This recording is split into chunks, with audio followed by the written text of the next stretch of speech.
cieux, il se met dans cette couleur-là. Mais en Israël, ce n'était pas ça. En Israël, c'était le rouge. Quand tu vois quelqu'un habillé, fait des trucs, tapis rouge, même jusqu'à aujourd'hui, on utilise le tapis rouge pour cette royauté. Et toutes ces choses-là m'amènent dans quelque chose. Quand je vais fouiller, je fais les démarches rapides pour vous. Quand je vais fouiller maintenant dans les Écritures, je vais trouver un évangile qui me parle de Jésus-Christ comme étant roi. Amen. Matthieu. Quel est cet évangile? Matthieu. C'est l'évangile selon Saint Matthieu. Matthieu. Comment est-ce que je le sais? Premièrement, l'évangile commence par une généalogie. Quand vous remarquez la généalogie, c'est la généalogie. On vous donne la lignée royale de Jésus-Christ. Amen. Vous trouvez là-bas des expressions telles que le fils de David, le fils d'Abraham. Des expressions que tu ne retrouves pas dans d'autres évangiles. Tu peux trouver Jésus en train de dire, je suis venu chercher les brebis perdues, mais les brebis perdues d'Israël. Matthieu 15. Hein? Un verset que le musulman aime beaucoup utiliser pour dire que Matthieu. Jésus n'est pas pour vous. Matthieu 15. Ils utilisent ça. Mhm. Ah, mais pourquoi il utilise toutes ces expressions? Il utilise toutes ces expressions parce qu'il parle et il agit en tant que le roi Des Juifs. Mais cela ne veut pas dire que c'est tout ce qu'il est. C'est une portion seulement de lui. Amen. Le roi des Juifs. Voilà pourquoi je conclue vite en disant que l'évangile, selon Saint Matthieu, c'est l'évangile rouge. Pourquoi l'évangile rouge? Parce que dans Matthieu, Jésus parle, agit, marche, est présenté, appelé comme étant le roi Des Juifs. Donc, la couleur rouge sur le rideau, mais parle de qui? De Christ. Amen. Je prends la couleur, le pourpre. Pourpre, c'était la couleur aussi royale, mais de pays qui étaient proches d'Israël, c'est-à-dire des nations. Amen. Pour faire la différence, quand tu vas à Yémen, tu vas en Arabie Saoudite, dans tous ces pays-là, vous verrez qu'ils ne portent pas tellement le rouge, surtout dans l'époque antique, ils ne portaient pas tellement le rouge pour se différencier aussi des Juifs, mais ils se mettaient plutôt en pourpre. C'est comme le rouge, mais c'est plus le violet. Et cela nous présente l'évangile selon Saint Luc, parce que là, dans l'évangile selon Saint Luc, Jésus est présenté comme le Fils de l'homme. Moi, la moto. Amen. C'est pourquoi même cet évangile est écrit pas par un apôtre. Ce n'est même pas le disciple de Jésus.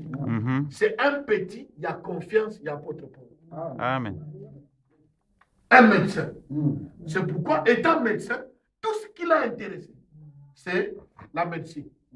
Il a guéri la mère de pied. Il a guéri la mère.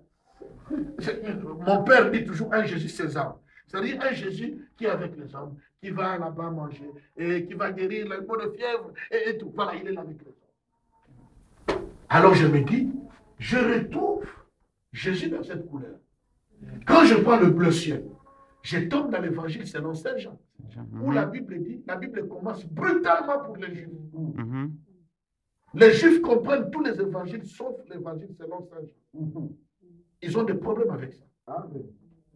Parce que l'évangile est trop brusque. Verset 1. Au commencement, la parole était avec Dieu. Et la parole était Dieu. C'est tout ce que nous voulons pas entendre. Pas de généalogie. Et le verset 14 va dire, et cette parole a été faite chair et elle a habité parmi nous. Amen. Vous comprenez? Parmi, au milieu de nous. Amen. Pas à côté, au milieu. Selon le principe du tabernacle. Et nous avons contemplé sa gloire comme. C'est une comparaison. Comme la gloire du Fils unique venu du Père. Pourquoi comme? Parce que Jésus c'est lui-même Dieu. Amen. Et cet évangile nous présente Jésus comme étant Dieu. C'est pourquoi il y a le bleu ciel sur les rideaux. Il y a la couleur blanche. La couleur blanche manifeste quoi? La pureté, la sainteté, tout ce qui est propre, tout ce qui n'a pas de tache. Or, l'évangile selon Saint Marc nous présente Jésus comme étant le serviteur, le seul qui n'a point connu Amen. En conclusion, la couleur rouge, c'est l'évangile selon saint Matthieu. La couleur blanche, Marc. Pourpre, Luc, bleu, Jean. Or, les 4 évangiles maintenant présentent quoi? Les 4 aspects de la personne de Jésus-Christ sur la terre. Amen. Il est roi des Juifs, ce n'est pas faux, mais il n'est pas seulement roi des Juifs, il est aussi fils de l'homme, pas seulement fils de l'homme, et non pas seulement cela, il est aussi serviteur, mais non pas seulement ses droits, mais au-delà de tout cela, enfin, sachez dans le évangile, il est Dieu. Dans la chair humaine. Amen. C'est pourquoi l'évangile selon saint Matthieu, les autres évangiles, on appelle ça en technique, en théologie, les évangiles synoptiques, parce qu'il y a beaucoup de ressemblances. Mais quand tu arrives dans l'évangile selon saint Jean, Jésus parle autre. Amen. Amen. Tu es le roi des Juifs, tu l'as dit. Comme tu l'as dit. On nous avait dit qu'un Messie devrait venir. Je le suis, moi qui te parle. Il ne se cache plus. Il y a tellement de je suis dans l'évangile selon ce. Là, dans l'évangile, il y a son combat qui est orgueilleux. Amen. Entre guillemets. Je suis le Père de vie. Je suis celui qui m'a vu. A vu le Père. Il commence à parler comme il n'a jamais parlé dans Matthieu. Dans Matthieu, il a dit quoi? Je suis venu seulement pour le bébé parmi d'Israël. Dans Marc, il est venu, bon, je suis venu pour vous servir. Dans Luc, il va même visiter la belle-mère de Pierre.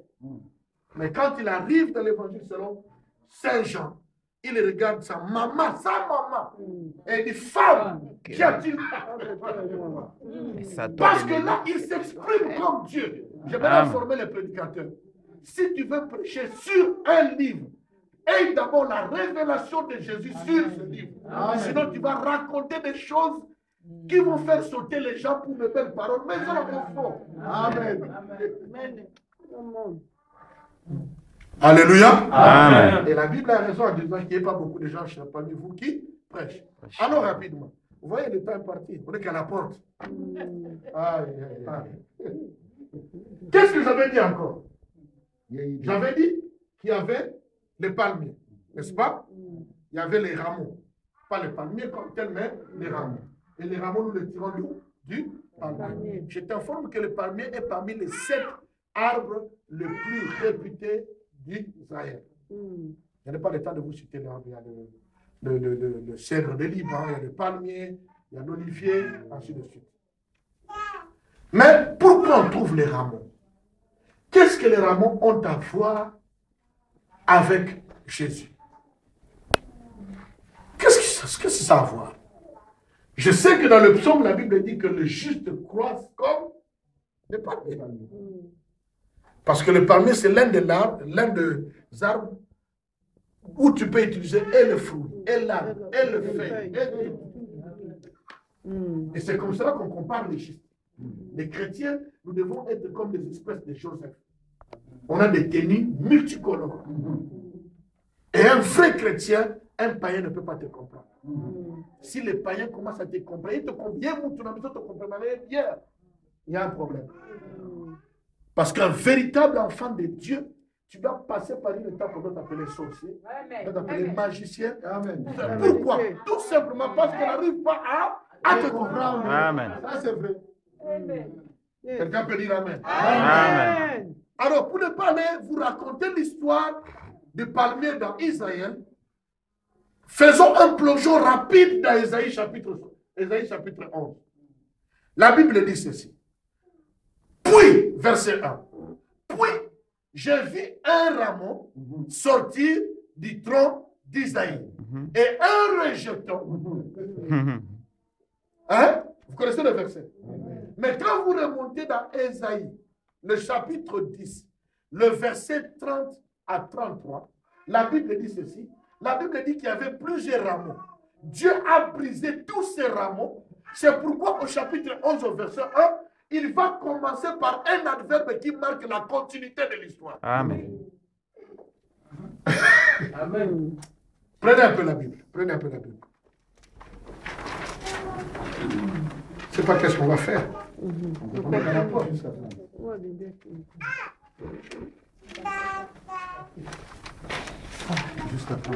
D'accord, merci. Qui peut nous dire rapidement? Rapidement. Les autres, bon, je vais vous expliquer rapidement. Je suis désolé, je n'en peux rien.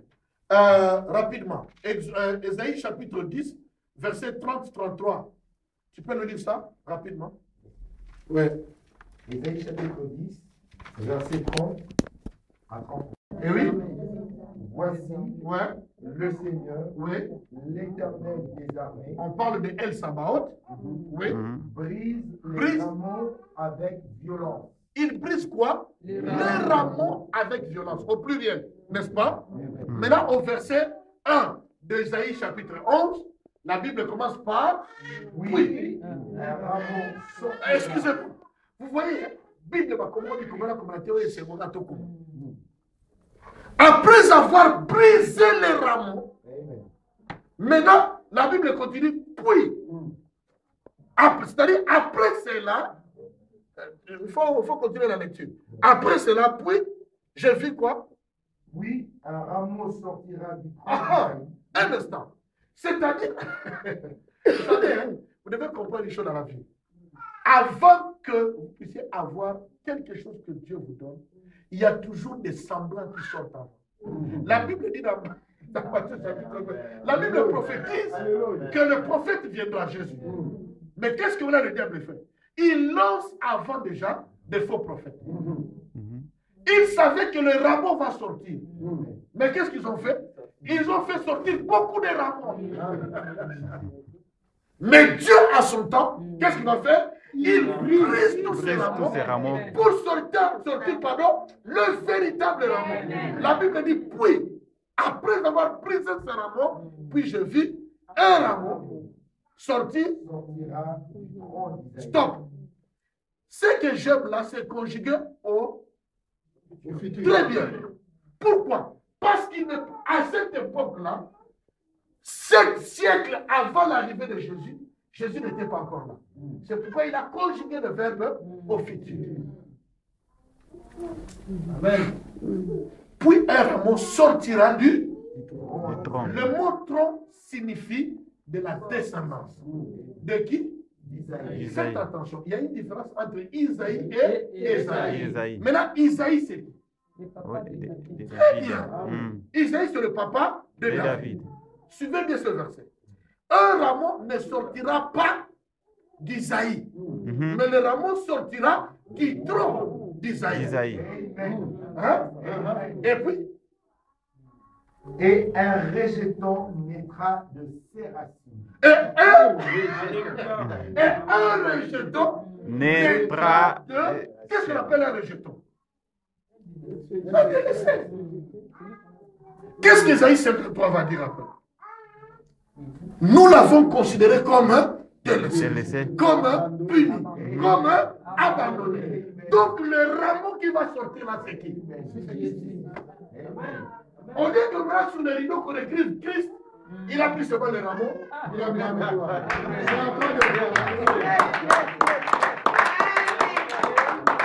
C'est pourquoi la Bible dit, ils ont des yeux, mais ils ne voient pas. La terre est où? Il y a des gens qui ont des yeux, mais qui ne voient jamais. Ils ont le makoutou, mais ils n'entendent rien.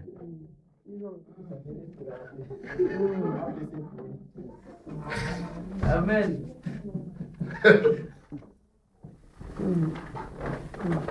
Je vais maintenant libérer une parole très forte. Tu ne peux pas entrer. Tu ne peux pas prétendre aller plus loin si tu n'as pas maîtrisé le rideau. Tu ne peux pas adorer une seule partie du rideau. Pour être équilibré dans la foi chrétienne, tu dois connaître les 4 aspects de la personne de Jésus. Et quand tu adores, quand tu loues, tu dois l'adorer, le louer comme le roi des Juifs, Amen. le fils de l'homme, Amen. le serviteur fidèle, Amen. et Dieu dans la chair. Amen. Maintenant, comme les couleurs étaient compliquées à expliquer, c'est pourquoi Dieu a pris seulement le rameau. Il a mis. Mais Moïse ne sait pas pourquoi il avait mis les rameaux. Il avait seulement mis les rameaux. Vous voyez à quelle époque nous vivons.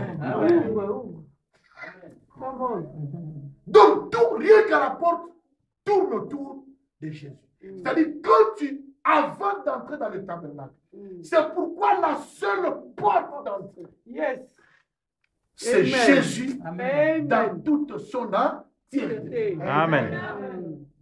Voilà pourquoi la Bible dit, mais à tous ceux qui l'ont reçu, à tous ceux qui croient en son nom. Romains 10 va dire, dit-elle encore, cette parole est proche de vous, elle est dans vos cœurs, dans votre bouche. Si tu crois dans ton cœur, tu parviens à la justice. Si tu confesses, tu dois confesser, reconnaître. C'est Jésus sur la porte, c'est alors que tu peux entrer.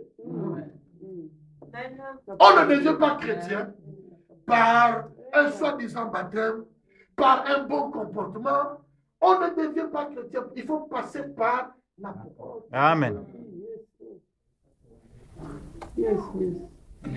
Alléluia. Amen. Il n'y a rien à rejeter.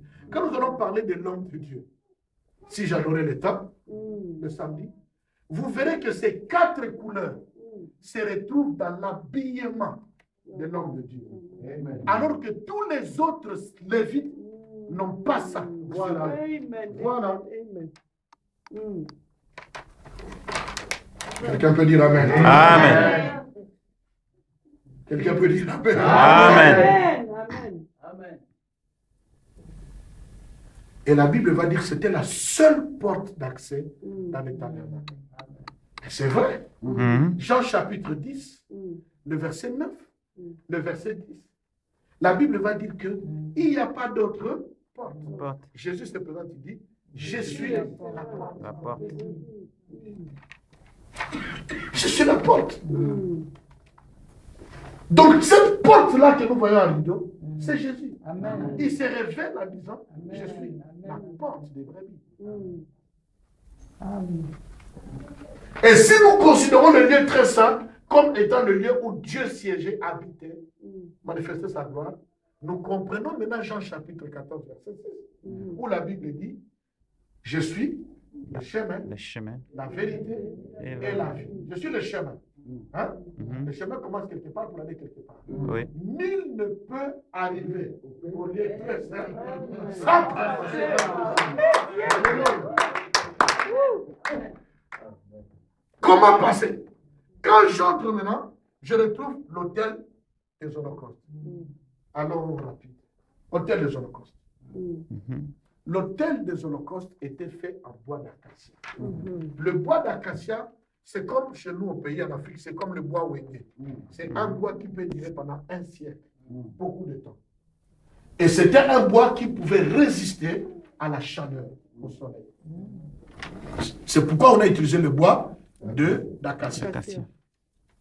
Quand Noé a construit l'arche, il n'a pas utilisé le bois d'acacia. Pourquoi? Parce que le bois d'acacia ne résiste pas dans l'eau. Il a utilisé le bois de gopher qui résiste dans l'eau. Maintenant, il a utilisé le bois d'acacia. Le bois d'acacia est au-dessus, on a mis des trucs en forme de fer, comme on dit chez nous, et pour offrir. Le fait que cela soit fait en bois, cela représente la croix, qui est l'autel sur lequel on a posé l'agneau. Quel agneau? L'agneau qu'on a ramené à la porte, qu'on a vérifié qu'il était sans tache ni défaut. Quand on le prend, on le fait entrer, on doit le laver. Voilà pourquoi le baptême de Jésus était en partie pas vraiment un baptême. Mais comme l'agneau de Dieu qui devrait être livré, il a fallu que comme agneau, qu'on puisse aussi le laver. Amen. Revenons dans la Bible. Qu'est-ce que signifie le baptême? Le baptême, selon Romains 6, signifie mourir en Christ et ressusciter en Christ. Quand on meurt avec sa vieille nature de péché et autres. C'est ça la signification du baptême, n'est-ce pas? Amen. Ok. Maintenant, Jésus, dans tout cela, qu'est-ce qu'il a à voir avec ça? Ni péché, ni rien. Il n'a pas à mourir et à ressusciter de Christ. Donc, la vraie explication spirituelle, c'était parce que Jean a reconnu. Jean chapitre 1, verset 29. Voici l'agneau de Dieu qui ôte le péché du monde. Mhm. Comme on lavait tous les agneaux avant de les sacrifier, on doit aussi laver cet agneau. Amen. Afin qu'on puisse le sacrifier. Amen. On l'a lavé et on l'a mis sur le moutalaka, on l'a mis sur l'autel des holocaustes. Amen. Si nous parlons de Jean chapitre 14, verset 6, je suis le Shabbat. Donc quand tu passes à la porte, tu dois accepter de passer toi-même aussi au niveau de l'autel des holocaustes. Tu dois accepter d'être brisé par le Seigneur. Celui qui n'est pas brisé par le Seigneur, il ne peut pas bien servir le Seigneur. Surtout si tu es né d'une bonne famille, bonne éducation. Papa était ceci, maman était cela, papa était ceci. J'ai étudié ceci, j'ai autant de diplômes. Tu ne peux pas servir Dieu. Il faut que tu sois brisé. Tu dois passer par l'autel. Jésus dit, tu dois porter ta croix toi-même. Après avoir accepté Jésus, c'est vrai autrefois avec le campus pour Christ, je l'ai fait, crois en Jésus, tu seras sauvé. Si tu n'avais pas la paix, tu auras la paix. Si tu n'avais pas la joie, tu auras la joie. Celui qui n'avait pas de mariage aura le mariage. Celui qui n'a pas, tu seras guéri. C'est vrai. Mais avant d'arriver là, le chemin était tracé. Après la porte est tombée. Amen. Après la porte, tu dois passer par le brisement. Il faut que Dieu puisse faire tomber ton ego, ton orgueil. Amen.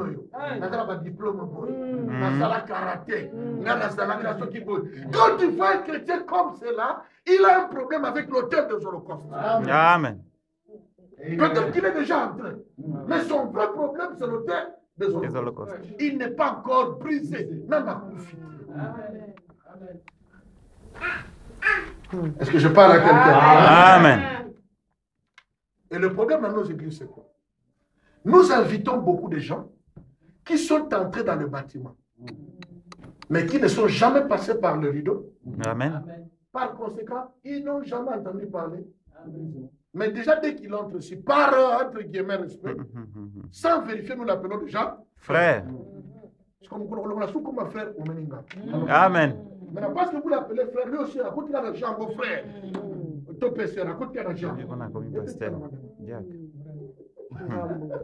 Or, à l'école, on a porté. Amen. Voilà le problème de l'église. Sauter. La Bible dit dans Actes des Apôtres, chapitre 2, et Dieu ajoutait chaque jour dans les temples le nombre de ceux qui étaient sauvés. Donc, ils étaient sauvés quelque part avant d'entrer. Amen. Mais maintenant, nous, qu'est-ce qui se passe? Nous commençons à lutter pour que les gens d'abord entrent. Maintenant, nous sommes transformés. Mais comme nous, pour les gens qui sont déjà frères et sœurs. Ça, c'est vrai. Ceux qui peuvent vous envoyer guitaristes, vous tirez déjà la guitare. Amen. Vous envoyez protocole, vous tirez déjà la guitare. Aïe. Si on a voulu porter ma blonde, mais comment ma boule? Faut qu'il ait été. Kamikaze. Amen. Kamikaze bakoti. Alléluia. Amen. Dans nos églises, beaucoup de gens ont des problèmes avec l'autel des holocaustes. Baboukanate, ils ne sont pas brisés. Moi, j'ai déjà vu un pasteur. Non, je l'aimais beaucoup jusqu'à aujourd'hui. Il était bien, mais il y avait un frère qui dérangeait beaucoup. Et lui, il supportait. Nous avons dit qu'il y avait des révélations cachées que vous ne connaissez pas. Un jour, le frère l'a dérangé. Et puis, il a regardé, il a dit, frère, si on est tous à la maison, il est bon de battre chrétien. Il s'est retourné, il est parti. Nous, on a cru que le pasteur a montré l'humilité, c'était fini. Or, il est allé chez lui. À Fongolima, la Bimi, c'est qui mon nom? Avec troisième dans la Chido. Quand il est descendu, le frère a foué. Il y avait un problème de quoi? De brise. Un problème au niveau de l'automne, de son corps.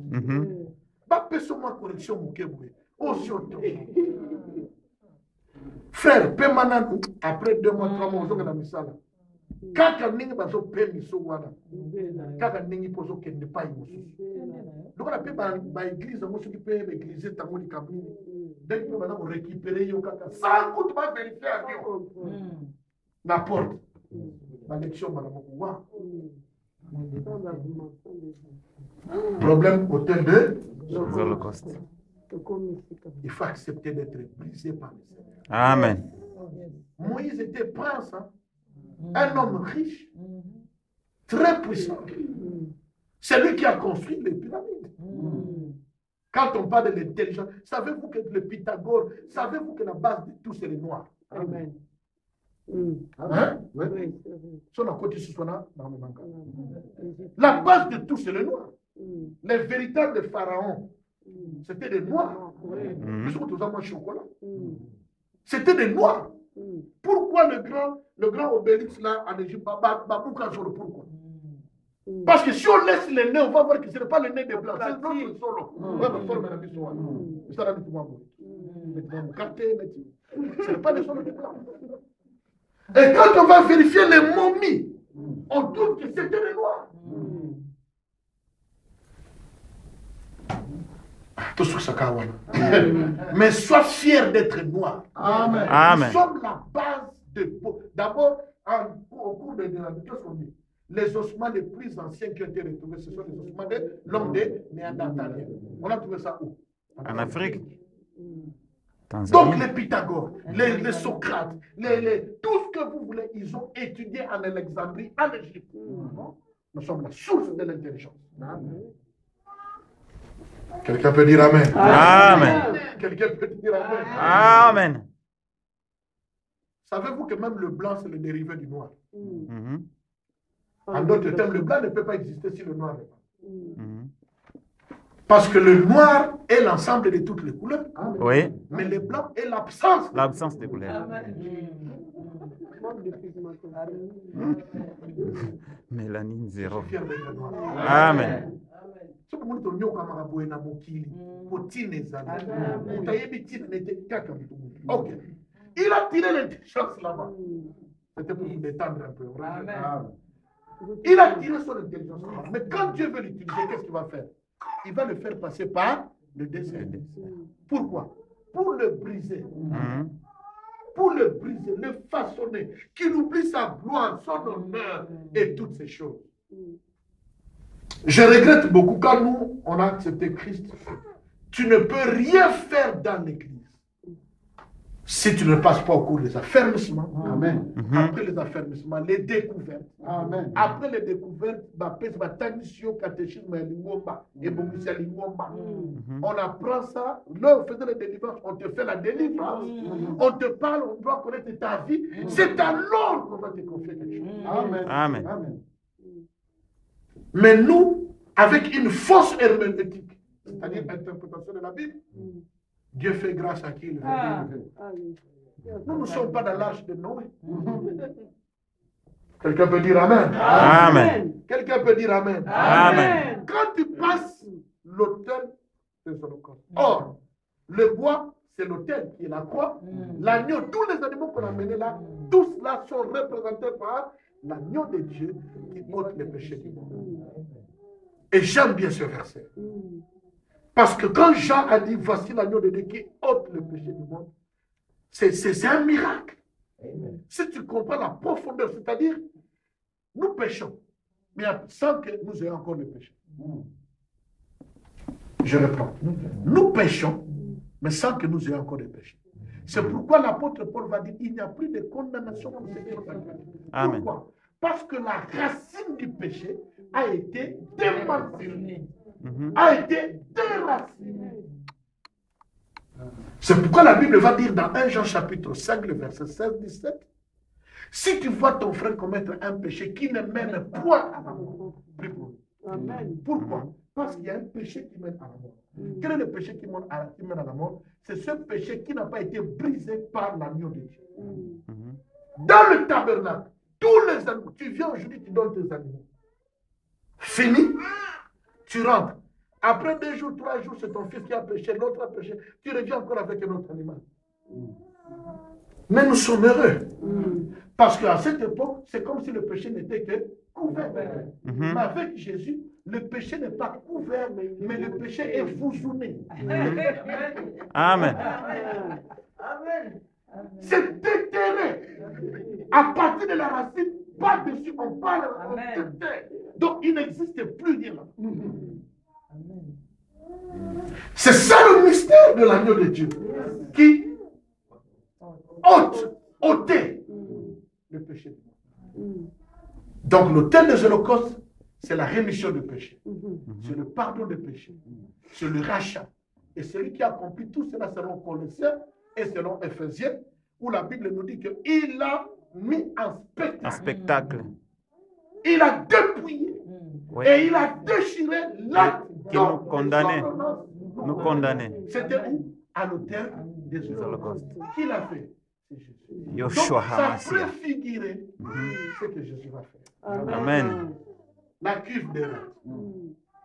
Les reins dans la Bible est le symbole du jugement. Le rein est le symbole du jugement. L'eau est le symbole de la purification, de la vie, de la pureté, de la purification. Oh, Jésus. Maintenant, quand le sacrificateur, les restes vous allez comprendre demain, quand le sacrificateur finit, n'est-ce pas, de brûler les animaux en brûlant, en offrant en holocauste, n'est-ce pas, les animaux que tu as apportés, il porte au même moment les péchés des autres. Maintenant, il ne peut pas rentrer dans le lieu saint, servir dans cet état, sinon il va mourir. C'est pourquoi il y a la cuve des reins. Maintenant, comme ils avaient l'interprétation des signes et des symboles, quand il arrive, il trouve les reins. Les reins le jugent. Parce qu'il y a le miroir. Je vous avais dit que c'est fait de miroir de femme. Amen. Le miroir lui permet de voir toute la saleté qui est en lui. Et les reins le jugent. Mais l'eau qui est là-dedans lui permet de se purifier. Amen. Maintenant, tu as le choix. Soit tu restes tes regards fixés sur les reins, ou alors tu utilises l'eau. Vous avez compris ce que j'ai dit? Amen. Celui qui ne regarde que sur les reins va continuer à se condamner. Mais nous ne continuons à te condamner. Prends de l'eau, fais quoi? Purifie-toi. La parole nous purifie. L'esprit nous purifie. Le sang de Jésus nous purifie. 1 Jean chapitre 1 verset 9. Si vous confessez vos péchés, il est juste et fidèle pour vous pardonner tous vos péchés et vous purifier de toutes vos iniquités. La cuve de rein est le symbole de la sanctification. Et nous avons obtenu la sanctification par le sang de notre Seigneur Jésus, qui était symbolisé.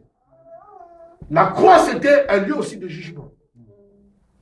On a jugé, la Bible dit, il a été fait pas pécheur, mais péché. Il était identifié au vol, à l'adultère, au mensonge, à tout le péché que vous pouvez citer. Il était identifié à ce péché. Il a été condamné à la croix. Galates, l'apôtre Paul va dire aux Galates que la malédiction, il a été fait malédiction. Il n'a pas été maudit. Il a été fait malédiction. C'est pourquoi la Bible va dire que dans Isaïe chapitre 53, le châtiment qui nous donne la paix est tombé sur lui au niveau de l'autel de Holocauste. Et au niveau de notre cuve de rein, nous pouvons maintenant nous servir de sa parole, de son sang pour nous purifier. Et quand tu passes là, tu entres maintenant dans le lieu saint. À gauche, tu as le chandelier est fait en or. L'or est le symbole de la divinité. L'or est le symbole de la divinité. Donc, ça marque déjà Dieu. Le fait qu'il y ait cette lampe, vous les retrouvez dans Ésaïe chapitre 11, à partir du verset 2. On nous dit que le rameau va porter l'esprit de l'Éternel. Et on commence à citer. Vous comptez, il y a 7 esprits. Et les 7 esprits-là, c'est ce qu'on appelle le 7 yeux de l'Éternel ou les 7 esprits de l'Éternel.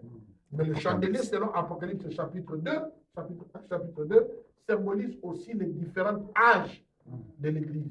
Amen. L'Église d'Éphèse, l'Église de Laodicée, l'Église au milieu de Smyrne, de Pégarme, toutes ces villes-là qui se trouvent en Turquie et en Asie mineure. Ça symbolise cela. Mais quand on marque la divinité, l'or, ça symbolise qu'il y a un esprit divin. Il y a Dieu qui est caché, mais dans cette couleur. Avec ça, j'aime bien expliquer ceci. Quand vous voyez le chandelier, il y a la base. De la base est surmontée une tige principale. La tige principale est rattachée à gauche avec 3 branches. À droite, 3 Trois branches. branches. Nous en avons ici. Voilà la base, la tige principale. Et nous avons 3 à côté. Chaque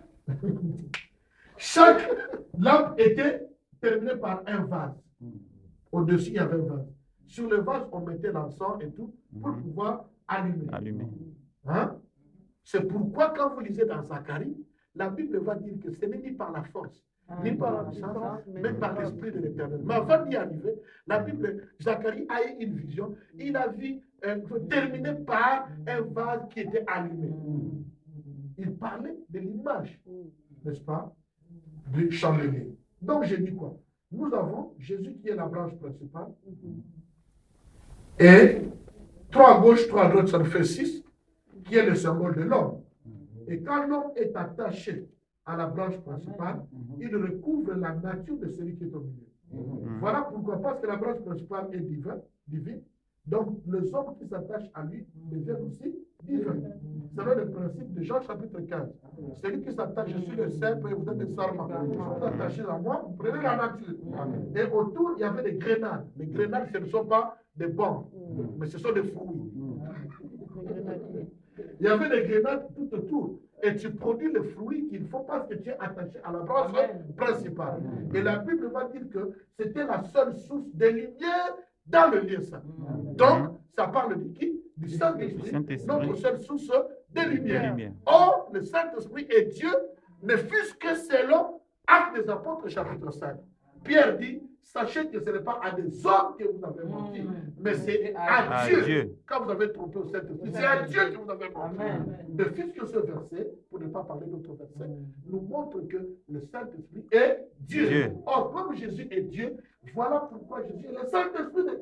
Amen. Amen. Donc, on retrouve Christ là-dedans. On retrouve la table faite en bois, la croix, le pain au-dessus. La Bible dit quoi? Matthieu chapitre 4. L'homme ne vivra pas de pain seulement, mais de toute parole qui sort de la bouche de Dieu. Un verset pareil marque la comparaison. Donc, le pain symbolise aussi la parole. Or, selon Jean chapitre 1, verset 14, cette parole-là a été faite de chair. Donc, le pain symbolise aussi Jésus. D'où il est ici. Nous trouvons la table de pain de proposition. Nous trouvons encore qui? Nous trouvons encore Jésus. Et nous allons, n'est-ce pas, à l'autel de parfum. L'autel de parfum était fait, excusez-moi, j'ai omis une chose. Au niveau de l'autel des holocaustes, l'autel des holocaustes était fait en bois, d'acacia, je vous avais dit, mais au-dessus, c'était fait en argent. Pourquoi en argent? C'était fait en argent tout simplement parce que l'argent est le symbole de la rédemption. C'était fait en argent parce que maintenant quand tu lis les livres prophétiques, Daniel, Ézéchiel, maintenant tu vois les signes, argent, la couleur d'or, on a utilisé le fer. Ce sont des messages, des symboles. Amen. Donc ce sont des symboles qui parle de Jésus, qui parle de ceci et de cela. Maintenant, tu peux, à partir du tabernacle, bien interpréter. Quand tu lis la Bible, maintenant, tu n'as plus tellement de problèmes avec l'interprétation des images. Et même dans tes songes, Dieu peut te montrer des songes. Dans le songe, Dieu utilise le langage des images. Mais tu ne peux interpréter ces images si tu as le don d'interprétation, mais aussi par la connaissance des Écritures. Amen. Amen. Quand quelqu'un me dit, j'ai vu, on m'a donné des choses en argent, je me dis que non, Dieu t'a racheté de quelque chose. Oh, mais je ne sais pas, j'étais bloqué comme devant la bronze ou bien c'est qu'il y a un problème de jugement dans ta vie. Mais j'ai vu, j'étais habillé en or, c'est que Dieu est venu te visiter. Vous voyez un peu? Parce que c'est le langage de Dieu. Dieu utilise les signes, les chiffres, pour pouvoir parler, et les objets de la nature. Et nous entrons dans le lieu très saint. Vous comprenez que je suis allé très vite. Nous entrons dans le lieu très saint. Nous trouvons l'arche de l'Alliance. Dans l'arche de l'Alliance, il y a quoi? La manne cachée. La manne, c'est qui? Nous chantons, non? La manne cachée, c'est Jésus. La manne, c'est Jésus. Le bois qui avait fleuri, c'est Jésus. Et les deux tables de la loi ont été accomplies par qui? Par Jésus. Donc nous comprenons, de la porte jusqu'au fond, et tout ce qui existe là, Je n'ai pas parlé des câbles qui descendaient avec les clous qu'on enfonçait pour parler de la mort de Jésus-Christ. Tous les tabernacles, c'est Jésus-Christ. Amen. Tous les tabernacles, tous les états, c'est Jésus-Christ. Voilà la christologie du tabernacle. Et je conclue par dire que Christ a été révélé déjà en cette époque-là, n'est-ce pas, aux hommes, mais dans un langage qui malheureusement n'était pas encore accessible aux hommes et ils ne pouvaient pas trop bien comprendre qu'on parlait de Christ. C'est pourquoi un jour, quand le peuple d'Israël a commis un péché, Dieu a permis qu'il puisse être mordu par le serpent. Quel genre de serpent le Seigneur avait permis, dit à Moïse, de pouvoir élever? Il n'a pas élevé le serpent d'or.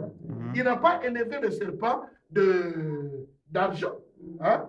Mais il a élevé le serpent d'airain. Il a dit pourquoi? C'était adhérent. Pourquoi? Parce que c'était le jugement. C'est-à-dire Dieu avait pris le jugement qui était sur le peuple d'Israël. Il a fait tomber sur ce serpent. C'est Jésus. Pourquoi? Jésus. Je vais te laisser aller à la maison avec un peu de trouble pour dire que Jésus est le serpent de la tribu de Dan. Amen.